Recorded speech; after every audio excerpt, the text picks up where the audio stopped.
Hi, நம்ம last வீடியோவில் Australia packing ப்ரொசீஜரை பற்றி சொல்கிறேன்னு சொல்லியிருந்தேன். அதை பற்றி பார்க்கலாம் வாங்க.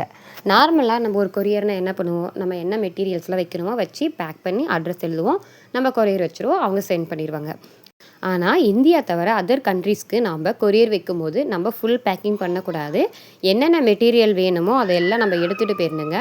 அங்கே ஃபுல்லாக அவங்க நம்ம மெட்டீரியல் எல்லாம் பார்த்து செக் பண்ணி அன்வான்ட் திங்ஸ் ஏதாச்சும் இருக்கா அப்படின்னு சொல்லி பார்த்துட்டு தாங்க நமக்கு அவங்க கண்ணு முன்னாடி தான் நம்ம பேக்கிங் பண்ணணும். ஓகே, நமக்கு இப்போ ஒரு அப்ராட் பேக்கிங்க்கு எவ்வளோ அமௌண்ட் ஆகும், எவ்வளோ செலவாகும் அப்படின்னு ஒரு டவுட் இருக்குங்க. அது எவ்வளோ டிஸ்டன்ஸு அதை பொறுத்தோ பேக்கிங்கோட வெயிட்டை பொறுத்தோ டிஃபர் ஆகுங்க. இப்போ நம்மளோட பேக்கிங் வந்து 2.5 kg இருந்துச்சு. இது ஆஸ்திரேலியா போகிறதுக்கு வந்து 3775 rupees ஆச்சுங்க நமக்கு. இன்னும் பேக்கிங் பற்றி நிறைய டீட்டெயில்ஸ் தெரியணும் அப்படின்னா நம்ம சேனலை ஃபாலோ பண்ணிக்கோங்க. இந்த கொரியரை நம்ம போஸ்ட்டில் தாங்க வச்சோம். அங்கே இருக்க உமன்ஸ் எல்லாம் வந்துட்டு ஆசையாக நம்ம ஃப்ளவர் எடுத்து பார்த்துட்டு இருந்தாங்க. அது ரொம்பவே நமக்கு பார்க்க ஹாப்பியாக இருந்துச்சு. தேங்க்யூ ஃபார் வாட்சிங். நெக்ஸ்ட் வீடியோவில் பார்க்கலாம். பாய்.